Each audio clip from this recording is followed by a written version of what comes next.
ئامادەین گیانە سەردەچین لە خزمەتیانە. راپۆرتێکی پەیام لەبارەی جوتیارێک کە هەموو بەرهەمی گەرمی ئەم ساڵی دەبەخشێتە خەڵکی غەزە، کاردانەوەی بەربڵاوی لە میدیا نێوخۆیی و جیهانیەکان لێ دەکەوێتەوە.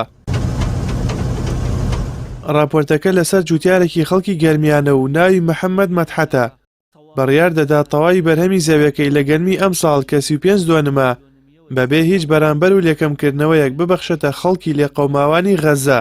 سياسة حجب المساعدات الإغاثية عن أطفال ونساء. تەلەڤیزیۆنی ئەلعارەبی کە پەیجەکەی لە فەیسبوک خاوەنی 27 ملیۆن فۆلۆوەرە بە ناونیشانێک دەنووسێت جوتیارێک لە کوردستان تەواوی بەرهەمی گەنمەکەی دەبەخشێتە غەزە. پێشکەشکاری کەناڵەکە دەڵێت جوتیارەکەی کوردستان نەک تەنیا بەرووبوومی گەنمەکەی بەڵکو ئامادەیە بە گیانیش پاڵپشتی خەڵکی غەزە بکات. أبدى استعداده لدعم القطاع بروحه أيضا. قررت أن أتبرع بمحصول من القمح لهذا العام لأهالي غزة. هاوکات دکتۆر ئەیاد قونەیبی کە بانخوازێکی عەرەبیە و خاوەن زیاتر لە 3 ملیۆن فۆلۆوەرە لە فەیسبوک راپۆرتەکەی پەیامی لای خۆیە بڵاو کردوێتەوە و تەنیا لە 3 ڕۆژدا زیاتر لە 230,000 کەس سەیران کردووە. دکتۆر قونەیبی لەبارەی راپۆرتەکەی پەیامەوە نووسیوێتی ئەمە نمونەیەکە لە نمونە خێرخوازیەکانی ئومەتی محەممەد درودی خودای لەسەر بێت. جگە لەوەش سەدان کەس لە کۆمنتەکاندا ستایشی ئەم جوتیارە کوردیان کردووە و دووپاتیان کردوێتەوە کە مرۆڤایەتی پێویستی بەم جۆرە کەسانەیە. ئەمە جگە لەوەی هەندێکیان جوتیارە کوردەکەیان بنەوەی سەڵاحەدینی ئەیوبی چواندووە. من بڕیارم داوە گەنم و داهاتی ئیمساڵ. هاوکات ڕۆژنامەی ئەلئیستیقلال کە کەناڵێکی لە یوتیوب هەیە و خاوەنی دەیان هەزار سەبسکرایبە بە هەمان شێوە راپۆرتەکەی بەیانی بڵاو کردوێتەوە.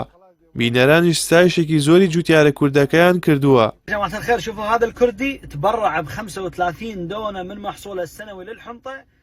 لەلایەکی دیکەوە تۆڕی کۆمەڵایەتی تیکتۆکیش کە لە ژمارەی بەکارهێنەراندا لە لووتکەدایە لەم راپۆرتەی پەیام بێبەش نەبوو و هەندێک لە بەکارهێنەران لای خۆیان بڵاویان کردوێتەوە.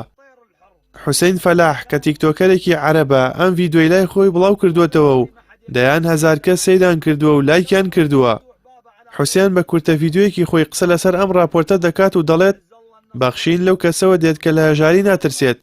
ئەمە شۆک و وەسفێک بۆ جوتیارە کوردەکەی کەلار کە هەموو گەنمەکەی دەبەخشێتە خەڵکی غەزە.